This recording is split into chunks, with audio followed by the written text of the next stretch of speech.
All right, how's it going, guys? We are back after 2 days of not trading, and I gotta say, today I had a feeling, you know, maybe I should not take a trade, considering I'm waking up and I feel like a train just hit me, right? I felt like I had no sleep, and normally what I do is, well, I take a cold shower, and if after that I still feel sleepy, I'm not gonna take a trade. Today I felt like, okay, I can maybe last the 9:30 until 11 o'clock, and I'm so glad that I got on the charts today.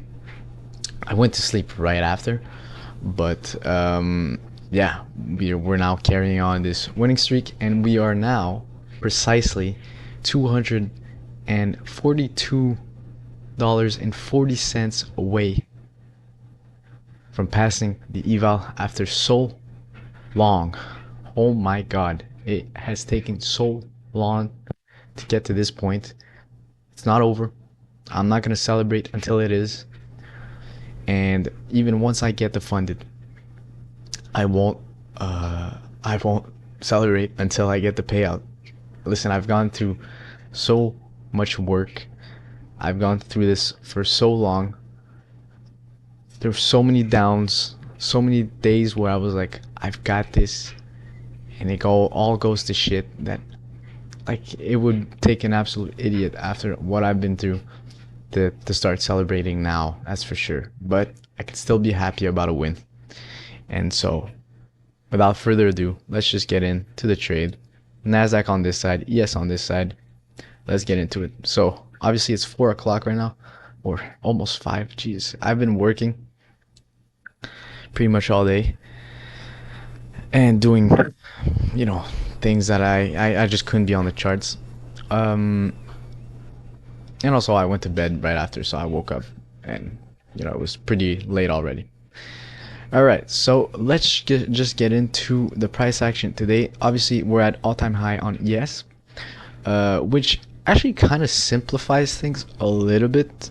Um, Depends how, but because if there are no more draws of liquidity to the upside on ES, then it leads to less little S&T fails. What I mean by that is, when we trade on these both indexes, one of the skills you have to learn is to be wary of when one or the two takes out a good strong draw liquidity.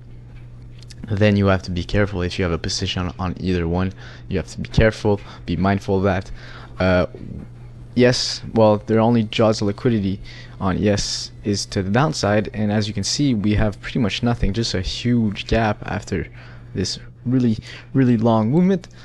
Honestly, I thought I was going to come back on these charts and see that we had completed a 4-hour move. This kind of makes sense though that we haven't yet, because it is a very long little bullish move, which would mean that we would need a similar retrace.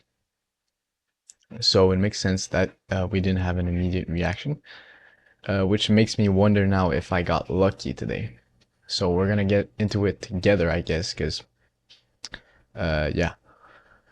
So before 9:30, I had all these bearish candles coming down. We were already into the 4-hour, and I was looking. Honestly, another reason why I thought I was not gonna trade today is for the reason I just mentioned. Since the move up was so long, and it's a big move even on the high time frame, then the retrace would have to be similar to that, which means, at the point we were at 9:30, I'm guessing we're gonna have to come down and really fill and range in a high time frame zone, right? So we're just not gonna tap and come back up immediately. That wouldn't make sense.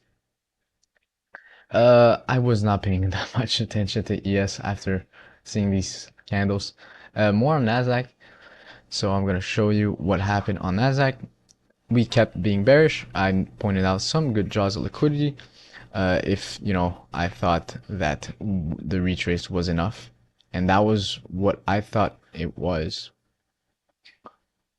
I guess it was the wrong mindset, and the right mindset to have is that we're forming all of this low resistance draws draws a liquidity, which would then explain this move up to take all of it out. Right, and as you can see, I've stopped over here because I found that this draw liquidity over here, this internal high, made more sense for a reaction afterwards. It's a strong draw liquidity. So, as you can see, bearish coming into market open.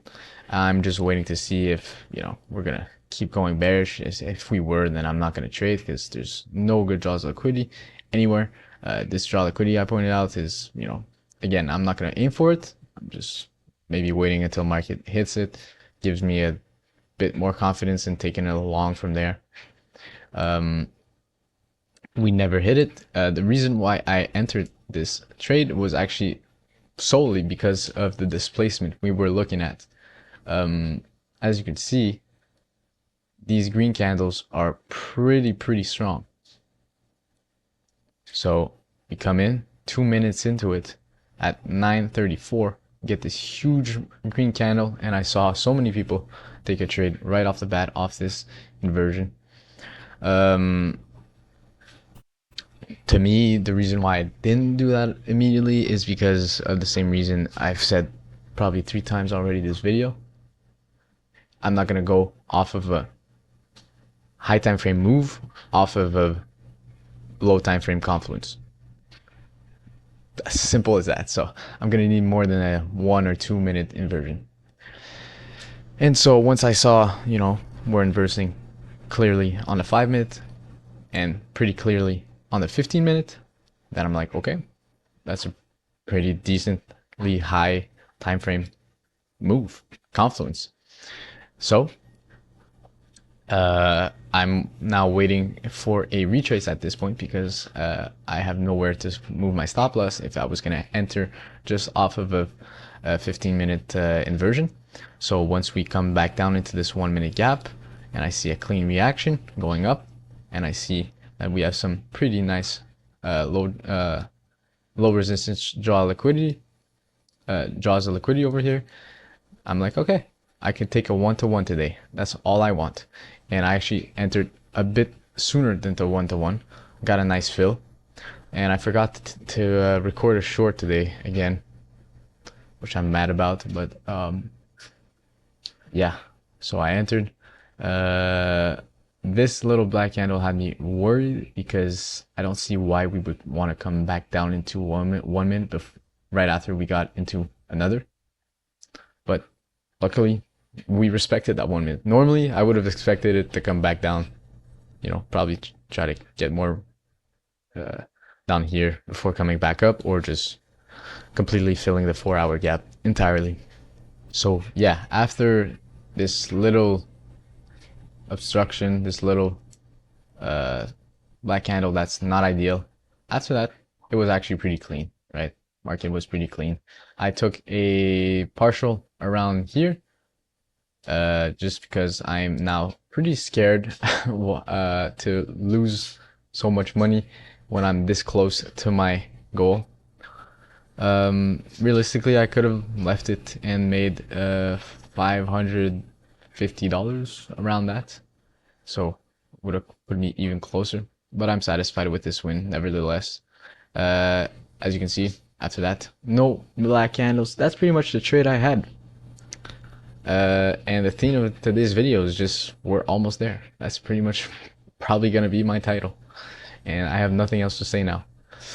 Other than I like that after I got out, we came down, retraced a little bit, and got to other important draws liquidity, such as the one I pointed out earlier in this gap, this intermediate high, and right after it, we got a nice reaction.